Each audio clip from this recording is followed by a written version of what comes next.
when they're touting it, they are definitely not saying this, have your lipids checked, have this done, have this done. I mean, because we know what we know, we knew what to do, but... Well, let's just throw it out there. It would have killed me had I stayed on it. It can be healthy, but not for all. All right, GBNO community, welcome to podcast number 8 of the GBNO show. I am Dr. Rob Jones. This is my awesome wife, Shannon. Say hi, Shannon. Hi. You're supposed to say hi, Shannon. Hi, Shannon. This is an old joke, but okay, let's move on. Yeah, let's do that. Anyways, today's podcast, again, the reason why we hope we're bringing you good value is we're pretty old, which basically means we bring a lot of experience to the table. Clinical experience from me and clinical experience from her, combining for over 50 years. That's a lot. So, ouch. It hurts us, but it's going to help you. So today's podcast, all about the carnivore diet. Is it healthy for you? Is it harmful for you? The reason we bring this up, it's a really important topic because we have a personal story with it here with regard to me, and it's really talked about kind of all over the ether right now. A lot of great people talking about it, a lot of great doctors talking about it, like Paul Saladino, and we're seeing a lot of really good anecdotal, subjective type of symptom improvement in things like rheumatoid arthritis, skin problems, GI problems. We're even seeing mental health issues clear up, right? And I think that has something to do with ketosis, where you're eating a lot of meat and a lot of fat, so you're getting into ketosis. So people are talking about, their depression rates are going away, their anxiety is better, energy is better. So we're going to dive into why that is the case. So can I stop you first? Yes, I would love to hear your opinion. What do you think of our new studio? Oh yeah, I forgot to mention that. So we're moving up in the world like the Jeffersons here. So we got some new digs. Excuse our dust. We're just trying to work out some little kind of tidbits on how to make this kind of ours. But hope you like it. If you don't, give us some suggestions and leave a comment and let us know what you think. We basically had to stop doing it at the house because we were getting too many deliveries, thunderstorms, interruptions. Daughter taking a shower in the background. Yes, it just was not working anymore. Yeah, so we we are super excited about being here and hope you guys enjoy it. Yeah, absolutely. So, okay, let's jump into this carnivore diet. Miss Dietitian, what is it? No, I'm going to let you. You want me to do this? Yeah, I want you to do this because you're the one that was so on board with it. So let's throw a caveat out there. You were not happy that I went on this when I did. You didn't like the strict nature of it. You didn't like how I wasn't eating certain things, getting certain nutrients, etc. So the carnivore diet, in essence, is high red meat. Now, again, you can do it in the crappy American diet way, or you can do it the way it's designed to be done, which is how I did it, where everything was organic, everything was grass-fed, there was no antibiotics, no crap in the stuff I was eating. I was still eating clean, okay? But it was literally lots of beef every day, and I wasn't concerned about the ratio of fat to protein. I wasn't trying to get lean beef. I was actually trying to get fatty beef, because according to the carnivore diet, the more good fat you have from saturated sources, it's actually good for you. So I was doing that. I was doing a ton of eggs. I was doing some fruit because I feel like I needed some carbohydrate because my job is really active. I'm still an older active athlete. So really... And clarify, is that part of the carnivore diet? Yeah, I mean, for some, I mean, if you look at Paul Saladino's stuff, I mean, he's eating honey in the morning, which I was doing, and I still do. He was eating fruits, but he cuts out all vegetables. He basically is talking about how certain vegetables are pro-inflammatory. They have plant defense chemicals in them. Called lectins.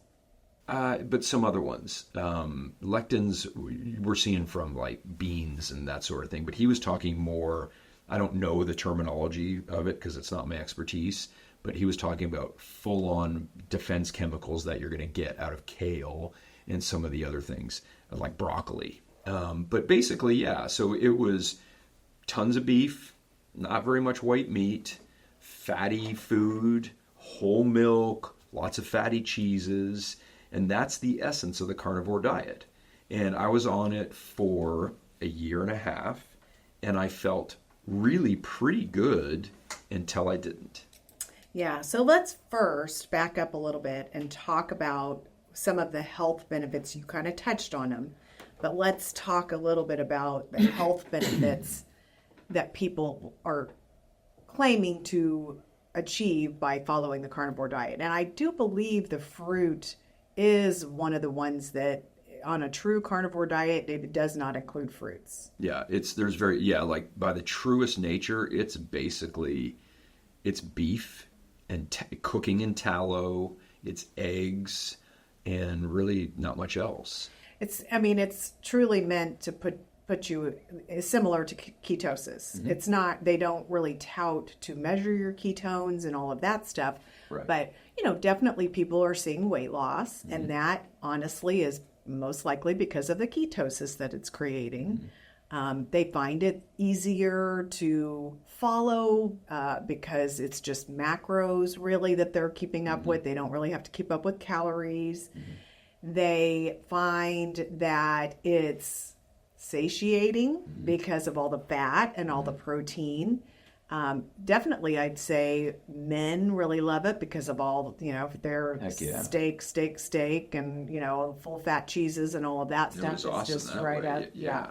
So the health claims like the autoimmune improvements and things of that sort. Acne, skin, as I said before, depression, anxiety, a lot of health benefits, a lot of anecdotal. We don't have a lot of research, however, long-term wise. Mm-hmm. Like you said, it's anecdotal, meaning this is what people are reporting that is mm-hmm. happening. However, we really don't know long-term when you remove all plant foods, what happens right because of that. But here's the thing. I don't want to discount anecdotal because I use anecdotal in my clinic. I mean, there's certain things that work for certain people that may not confined to the norms of what a paper shows. Okay, you've got to be able to take the information from a research paper and interpret that to see what's happening clinically. But we don't even have long-term anecdotal information. 100%. Yeah.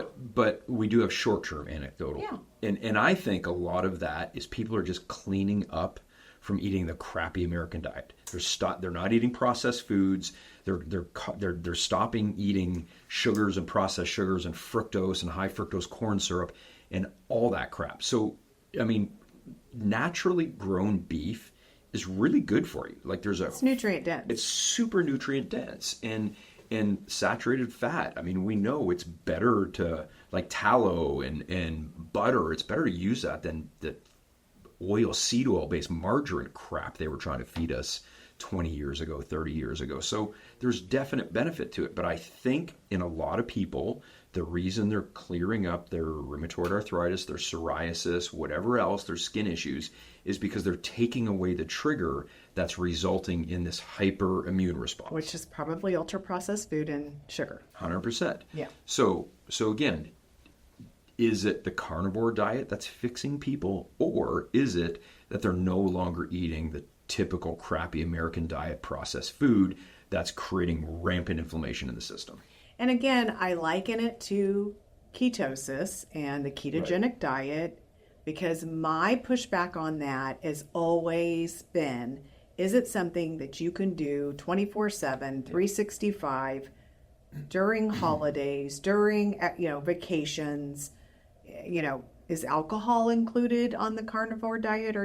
Doesn't that throw you out of ketosis? I mean, when we have extremes like that, it's just not something after 31 years of working with patients that I know people do not have the ability to stick to long term. Therefore, if you're doing it for health benefits, if you go back to doing what you were doing before, then you're reversing that. So what's the point? Right. If you're doing it for weight loss and then you do it for a finite amount of time and then you go back to doing what you were doing before, what's the point? Mm-hmm. So I think when people adopt these type extreme diets, they have to think about it. Is this a lifestyle? Mm-hmm. For you, you did do it. And, you know, one, we are the extreme really of clean eating and organic and, you know, chemical free eating and all of that. I would say you probably followed it more to a T than most, meaning we don't eat out often. We, you know, all of the things, right? Our message today is that it can be healthy, but not for all. Well, let's just throw it out there. It would have killed me had I stayed on it. And here's the thing. You felt like you felt great. Because every time I would be making dinner and I had vegetables and whatever, you would balk and say, no, I feel better not eating that stuff. Mm-hmm. You know, you just kept throwing back at me that you were feeling better. You were feeling better. However, and I even noticed your mother mentioned it too, you weren't looking healthier. Mm-hmm. I noticed that right away. And even if you look back in videos before, why don't you, this is a good time to give a backstory. Okay. So really today is about us telling a case study about Rob, because there are so many people that are following this carnivore diet, and no doubt there are plenty of people that are having great health outcomes because of it. Yeah. But if you do some labs, and I would highly recommend that you do, and your lipids are off, the message today is to look further, because this carnivore diet could be killing you. And I mean that not to be dramatic, but I mean that legitimately, and we have proof. So let's give a backstory about how the history with you kind of started, and then let's walk them through why we felt the need to make a podcast out of this. So when I say, had I stayed on the carnivore diet, it would have killed me, it's 100% true. It would have killed me. I would have had a heart attack. Who knows how severe, but we have labs to prove it. So let's go back. So we lived in Kansas before we moved to Florida in the summer of 2022. Before we moved to Florida in the summer of 2022, I wanted, because we had really good health insurance because you worked at the hospital, I went to my doctor and I was like, listen, I'm getting ready to leave. Just do a big workup. I want to see what my parting ways are, right? And she took a full panel of labs, and then she did why do I always forget the name? The CT scan of the heart. It's a calcium score. Test, yeah. So she did a full blood panel, and then she did a calcium score where you basically, it's very cheap. I would recommend everybody do it. Super inexpensive. I think you can get it here in Florida for like less than $100.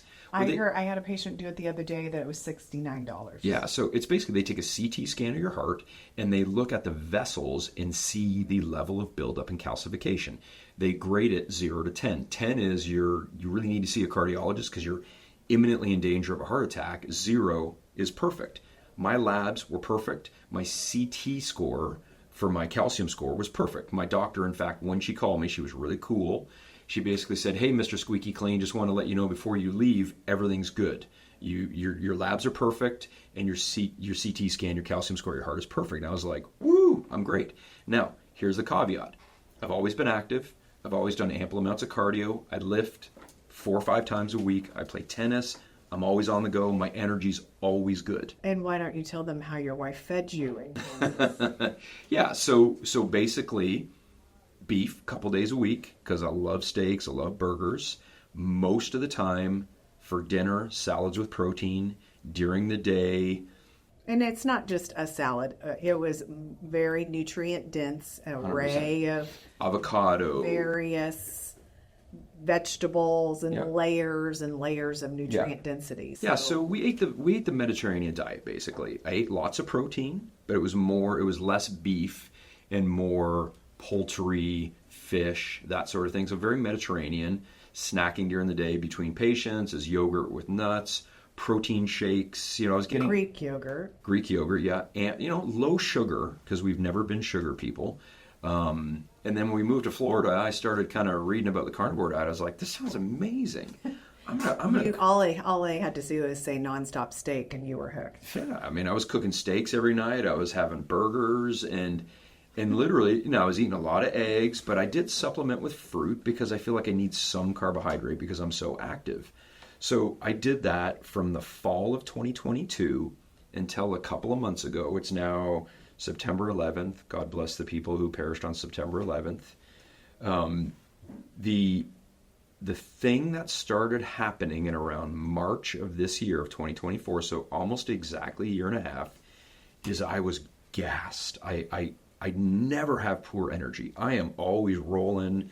I'm the Energizer Bunny. I've got myself dialed in even at 52. I never get tired until it's time to go to bed, and then I crash. I'm blessed with good sleep. Basically, I just started getting gassed, and I would come home and be like, Shannon, I don't know what's going on. I've got no energy. And you want to know why I knew something was really wrong? Yes.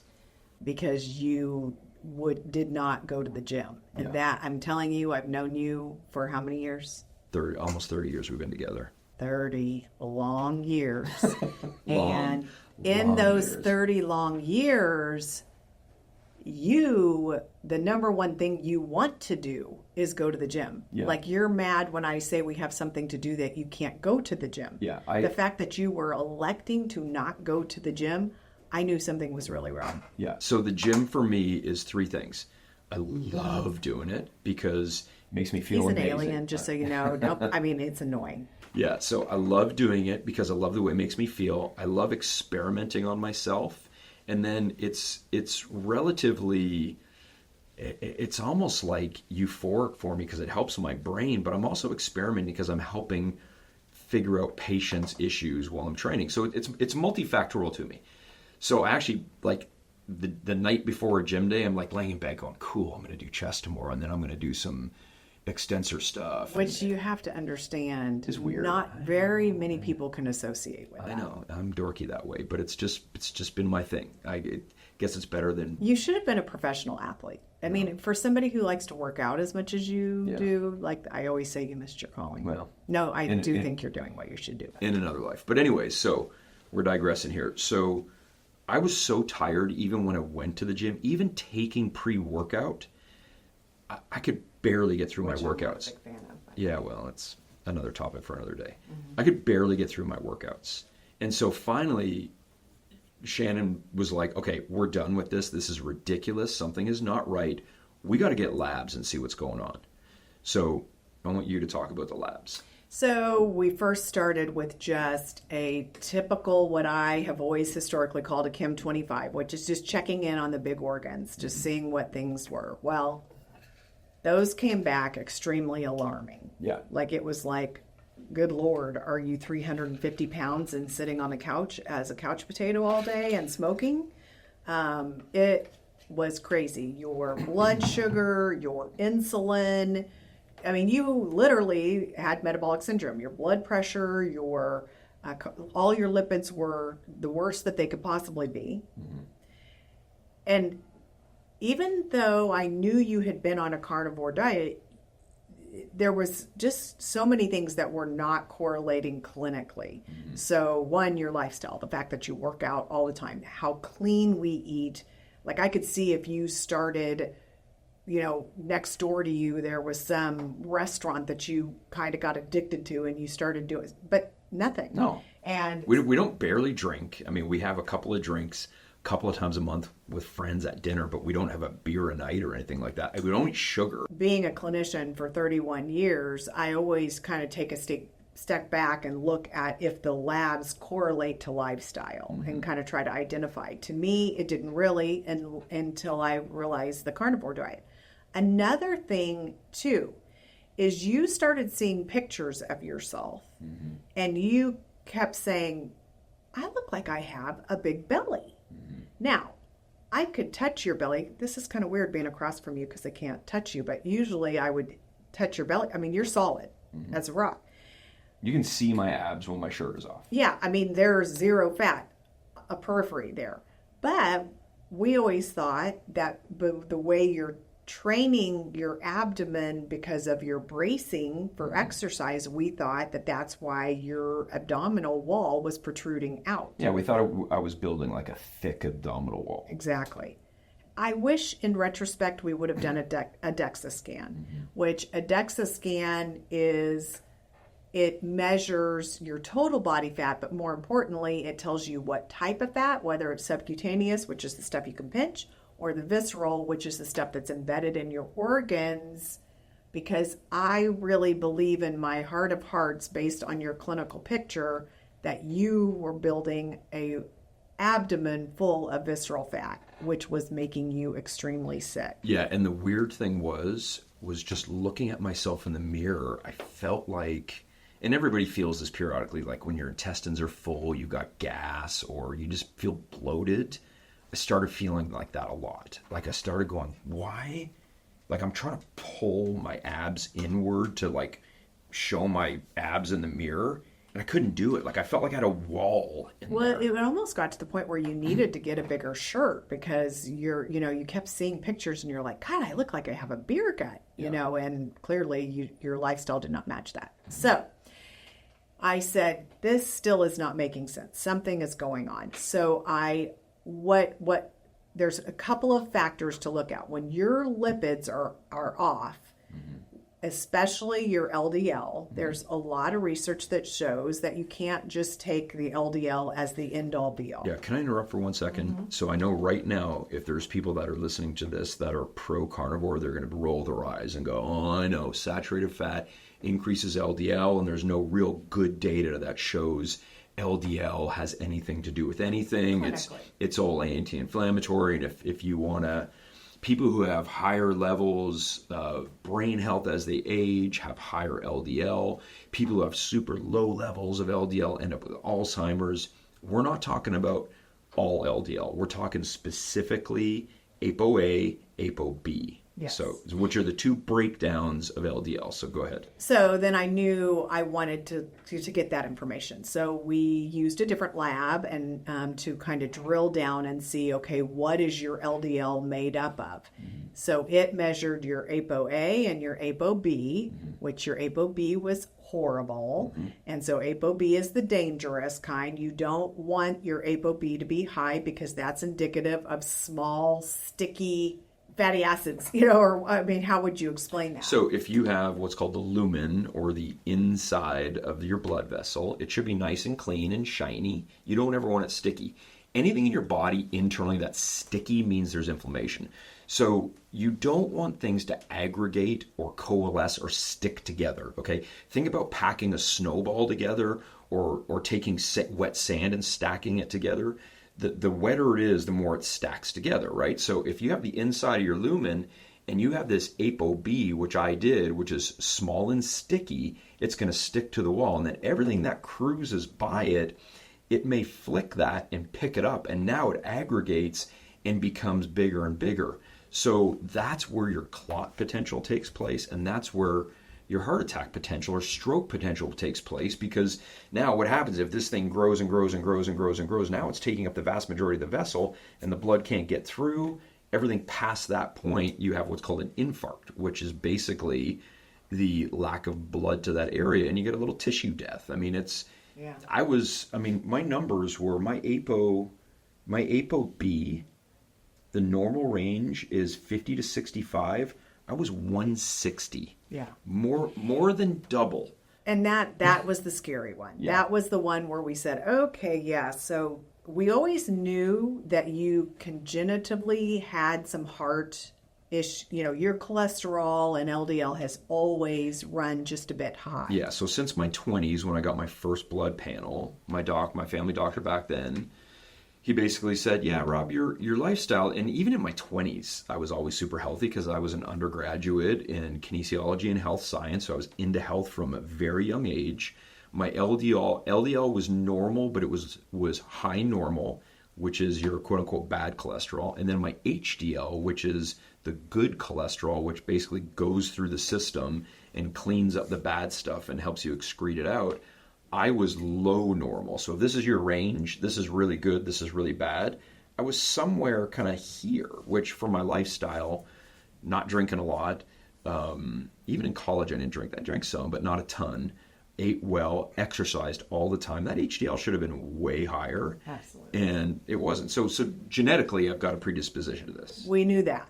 We knew that. And certainly never really worried about it, especially when you got your calcium score. And it was clear at that point that even if your LDL was in the high normal, it was not causing issue in your vessels. And so that's really something I just can't say enough about people getting this calcium score. Especially, we just recently had a friend who had a heart attack in his early 50s, and had he gotten a calcium score, that would have never happened. So it's an inexpensive test that if your lipids tend to run high, go get that test. See how your body is responding to that. So the calcium score, again, is what I just talked about. If you have this aggregation or buildup of a blockage, the more it stays there, the more it calcifies and hardens, and that's what they're actually testing. They're testing the vessels and how clean they are on the inside in your heart. So describe to people what triglycerides are. Well, triglycerides are like a three-pronged glycerol that has fatty acids on the end. Okay. It's really clinically, when I see somebody who has high triglycerides, it's very indicative of lifestyle. Okay. It's very indicative of how they are eating. It's not one of those that it seems responsive over time. It's pretty accurate to a true picture of how that person is eating. And if it's up, it means that they're eating very high fat, typically ultra processed. Could be because of a lot of alcohol. Could be that they're not moving much. Okay. Really a lifestyle, the polar opposite of yours. Okay, so my triglycerides, normal range is 70 to 100 milligrams per deciliter. Take a stab at what I was, if you recall. Oh, I know exactly what you were. 326. I was 3.25 times higher than what I should have been. Yeah. So again, triglycerides are a snapshot in time of what's floating around in the system, right? I was like fat floating around in my system. Yeah. 3.25 times where it should have been. No wonder I felt like crap. Well, and I would say the thing that really concerned me more so was your blood sugar and your insulin level. Like that, just because we know that control of blood sugar and insulin as we age is so very important to preventing metabolic issues. And I thought, gosh, where's that coming from? Because that was new. Mm-hmm. You had never really had blood sugar issues ever. Yeah. And it's just nothing correlated to your lifestyle. Yeah. My blood sugar and insulin levels were such that it was showing that I was borderline type 2 diabetic. Yeah, and I would actually say that had you gone to a physician, they probably would have recommended you go on metformin. Right. And again, like lifestyle, the way I look. And they probably would have put you on a statin. Yeah, and I don't eat sugar. Yeah. Like had I gone to a doctor, they would have been like, you got to get on these meds, probably go see a cardiologist. I mean, one of the benefits of the carnivore diet is the lack of carbohydrate and better blood sugar and insulin control. So It was just like the polar opposite for you. The takeaway of this is you just can't, it's not a blanket thing. Not everybody can be on a carnivore diet. Mm-hmm. And this, we're trying to give you an example of why that is. Yeah. So then I said, you know what, this still is not making sense. Why did you get so sick so quickly when your lifestyle doesn't really match it? And that's when I did some genetic testing for you. And this report blew our mind. Yeah. So to me, this is the future of medicine. It's called, we don't have the title page here. It's called 3x4. Is it 3x4 genetics? Yep. So basically it was, and again, this stuff is inexpensive, which is mind blowing. No insurance. Well, it's not inexpensive. For some people, maybe $350 is a lot. However, understand. What's the cost of a heart attack? Okay, I was going to say understand, but what's the cost of medication? Okay, medications can be hundreds of dollars a month. This was one test for $325, $345. They sent it in the mail. I did a buccal swab. I put the little Q-tip in my mouth. I think it was like 20 seconds, 30 seconds, 20 seconds, 30 seconds. Put in a little container, sent it back. And what it was doing was capturing your DNA. Absolutely. And basically just showing you exactly what your DNA is. Yeah. And what we realized is very quickly that genetically the carnivore diet will kill you. Yeah. absolutely. So do you want you to talk about what the findings are? Yeah, so the way they do this is it's really just a very cool report. It just goes through your entire body and kind of just tells you, based on your genetics, exactly what your body does with everything. The number one thing that was an issue for you was inflammation, which leads to what we've reported on this about 100 times, 14 out of the 15 top diseases that you die from. Your body, you are prone to chronic inflammation genetically. Yeah. Okay. So measures of inflammation from a lab standpoint are C-reactive protein and homocysteine. And about 2017 is when you and I started to really delve into functional medicine. And we had a doctor back in Kansas that we really liked. And you went to her for some things, and you said, just go see her and just see if she can make you even, feel better. And so she took some labs. My labs were pretty good, but my C-reactive protein and my homocysteine were high. And knowing I'm not a medical doctor, but, we get labs training in chiro school, I was like, those are inflammatory markers pointing to heart issues. And she said, yes, but with your lifestyle, I'm willing to bet that homocysteine issue is a polymorphism in the MTHFR gene. And you can go down the rabbit hole on that, but basically it's a B vitamin demethylator. And so I didn't have the ability to methylate B vitamins. So she put me on a methylated B vitamin and went back for labs 3 months later. My homocysteine was totally back to normal. Now I've been taking a methylated B vitamin daily since 2017. So in spite of even taking that methylated B, because we knew about the MTHFR, my homocysteine was regular is 5 to 9. I was at 10.42, and the C-reactive protein was 0 to 1 milligrams per liter. Mine was 0.73. So again, not super high, but higher than what they should be. I mean, above normal in the homocysteine and high normal on the C-reactive protein. Yeah, which again, for your lifestyle is crazy. Yes, The things that were super concerning to me was the fact that the inflammation, that's probably the worst one you could possibly get, but then also the cholesterol and the vascular health and your blood pressure. Yeah. So let me just read this. You are likely prone to raised cholesterol levels, which we knew. Your blood vessels may be susceptible to damage, which is not good. Mm-hmm. You are likely to experience blood pressure dysregulation. Mm-hmm. So you're prone to inflammation, you're prone to your vessels being damaged, and then you're prone to continued damage through high blood pressure. Yeah. Okay. And my blood pressure was high when I was on the carnivore diet. Here's the one. Yeah, this is the kicker. Hold that up so people can see what fat looks like in the system. All right. So these are fat cells right here. Not yours, but they're just trying to get a visual general, interpretation. Yeah. Your number one issue is your fat cells are prone to inflammation. Mm-hmm. You readily store fat, mm-hmm. and your ability to ship fatty acids out and use them as energy is poor. Exactly. So basically, I'm taking in all this saturated fat, and my body cannot process it. Exactly. So the carnivore diet for Dr. Rob was toxic. And so the takeaway here is that we recognize that this is not the case for everyone, yeah. But it's really interesting when they're touting it. They are definitely not saying this, have your lipids checked, have this done, have this done. I mean, because we know what we know, yeah.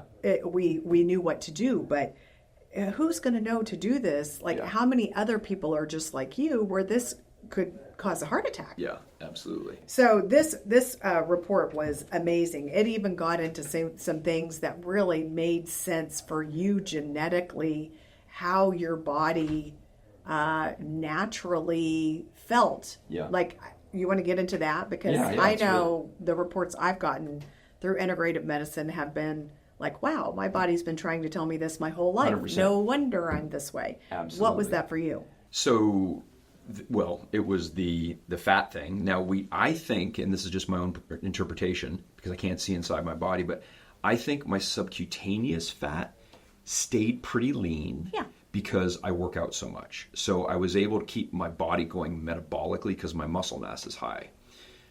But again, the visceral fat, which is the fat around the organs, was getting packed on with that inflamed fat because I couldn't process it. That was under your abdominal wall. So when we were seeing this, I regret not doing a DEXA scan because I would have loved the DEXA.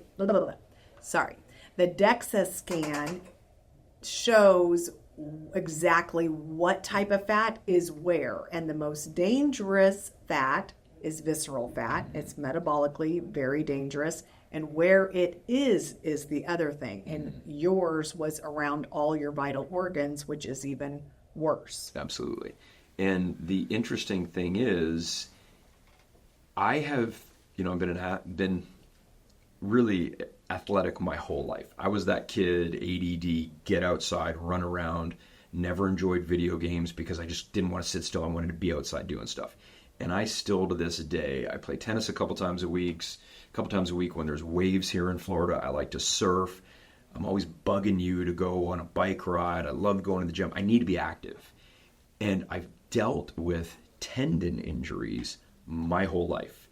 And it's always puzzled me, like, why the hell am I always getting these tendinitises that my friends never get? Why am I tweaking this stuff after barely doing anything? And I've done all these mitigating things that have helped, which is really what drove me into my profession, because I was injured a lot. You name it, I've had it. Plantar fasciitis, Achilles tendonitis, patellar tendonitis. You're very in tune with Yes, your body, and you're 100%. very in tune to pain and how to mitigate it and when it hurts, knowing what to do. But it's been a perpetual issue for you. 100%. And again, I've kept myself well with my techniques, but the interesting thing is I have a polymorphism, which means a change in the genetic coding of how my body lays down collagen to repair tissue in tendons and other connective tissue.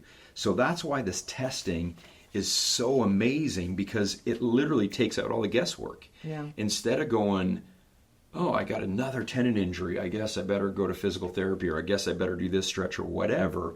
Now I know I've got a tendon issue. I've got to take care of my tendons from the inside out. I've got to consume more collagen. I've got to make sure I keep inflammation down, which we do naturally, but I take more curcumin and more fish oils now. And I do very specific warm-ups when I train now, which are actually part of, shameless plug here, the GBNO program. I get the body moving right before we load it. Because if you're like me and you have tendon injury a lot, you can't just jump right into things. But yeah, that blew my mind. This thing took a snapshot without barely knowing me. And every level of every test, I was like, that's me, that's me, that's me, that's me. And by the way, we have nothing to do with this company. No. We're not affiliated. They don't pay us for anything. But I would highly recommend, this is the future of medicine, because it takes out all the guesswork.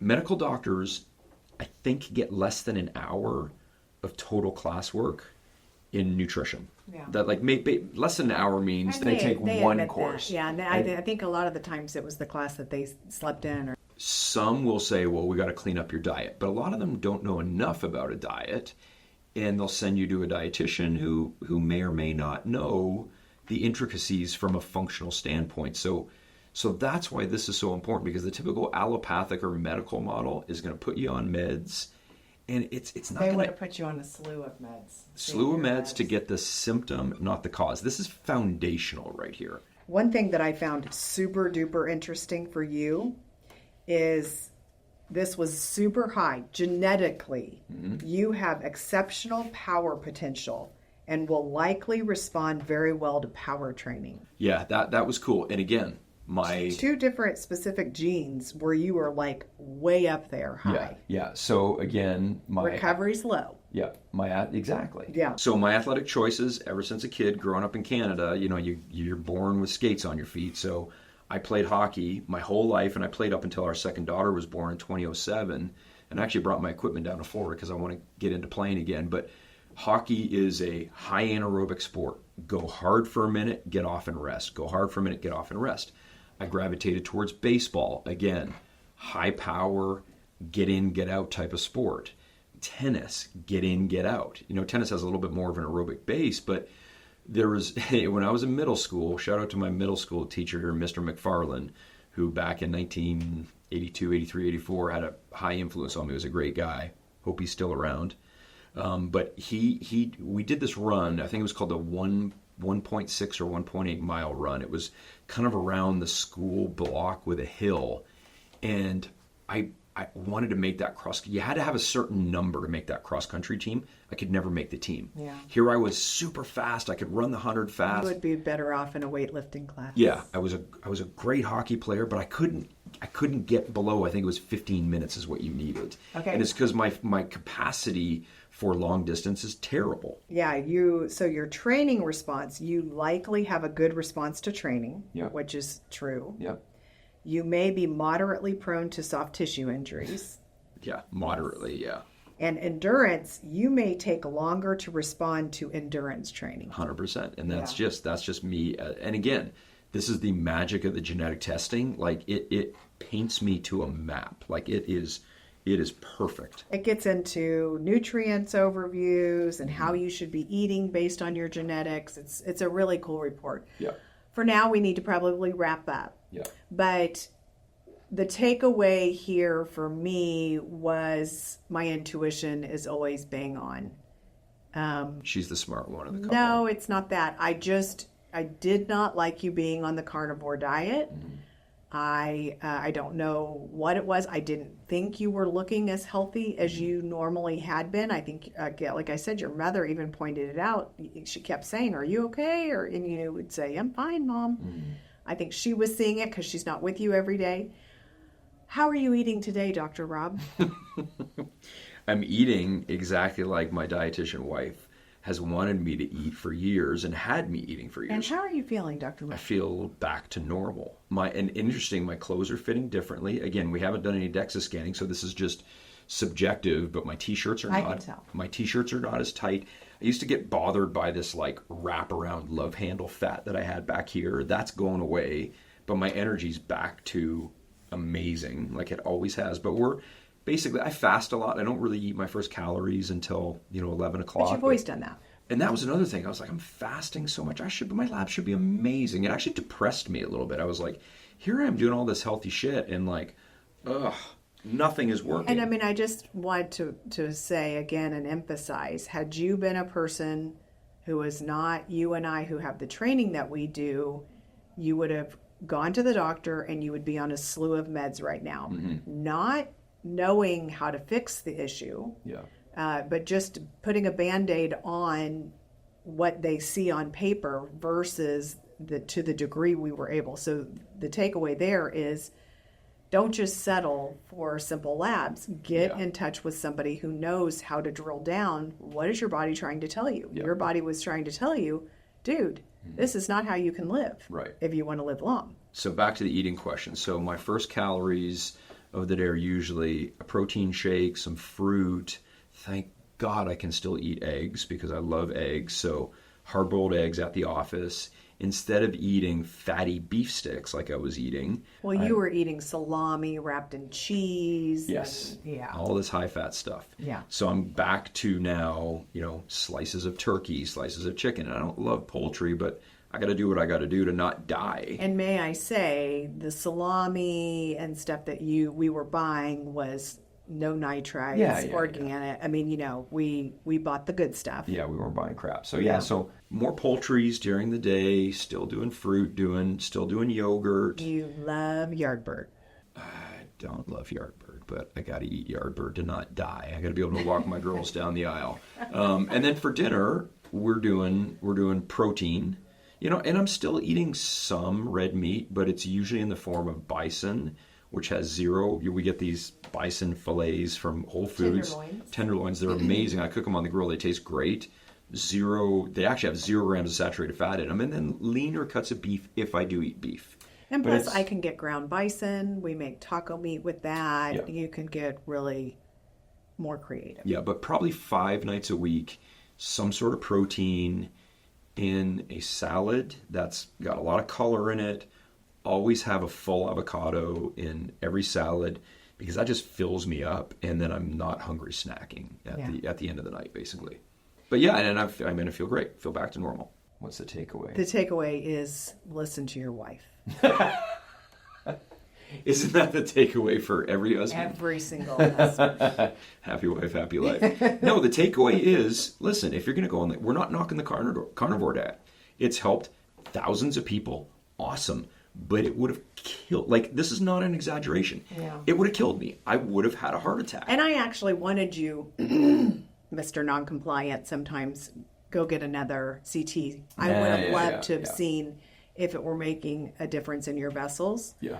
Which I think, looking at your labs, it would have had to have been. Yeah. So we're 3 or 4 months out now. I'm going to wait a full 6 months before we redo the lab testing, and then we'll do a podcast on that to see where everything is. And I'm assuming it's relatively back to normal. I will get a calcium score, CT scan of my heart, and then I'm going to get a DEXA as well. Yeah. And we'll see where we are with that. But again, the takeaway, carnivore diet, not bad, but dangerous for some.